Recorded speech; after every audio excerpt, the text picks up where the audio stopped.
This is a short story about Rough Riders and Orks by the Games Workshop Design Studio. The tougher riders, now 7 Rough Rider Platoon D Company, 14th Dolman Regiment Imperial Guard, advanced quickly but cautiously over the broken ground.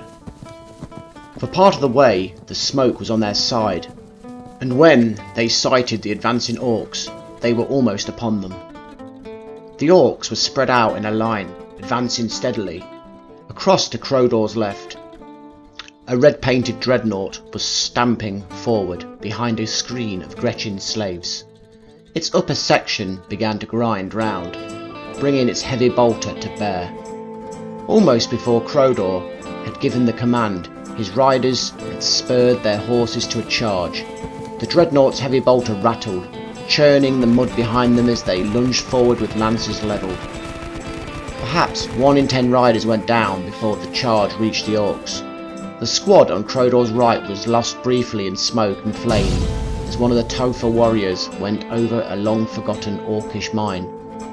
But the platoon struck the Orks like a thunderbolt. Crodor picked his target as he led the charge, a huge and heavily scarred Ork, bellowing commands and gesturing with a power axe. The Ork was fast, and his power axe sheared the lance in two as he struck. Instinctively he brought the butt end forward in an underarm swing that caught the Ork just under the chin, carrying it off its feet. The second swing of the power axe was scant inches away from cutting his horse in two.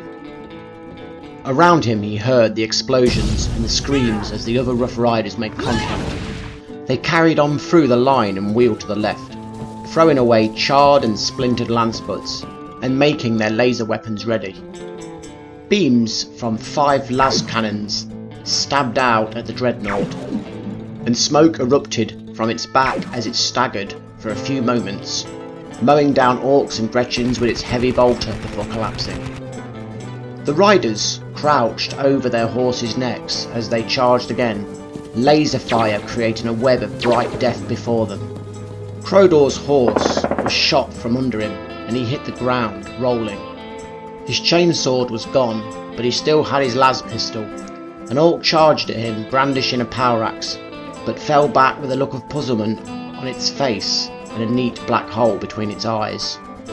Then the rest of the platoon was around him, riding Orks down as they tried to grapple riders from their mounts, slashing with chainswords and the close combat blades on their lasguns, gouging and trampling in a furious melee. The orderly shouted something to Crodor and pointed with him his platoon standard. In the air, human shapes shot forward through the smoke, and the scream of their jump packs grew louder above the sounds of fighting. Number 6 assault platoon had caught up with the riders, and 10 platoons would not be far behind. The breakout zone was established.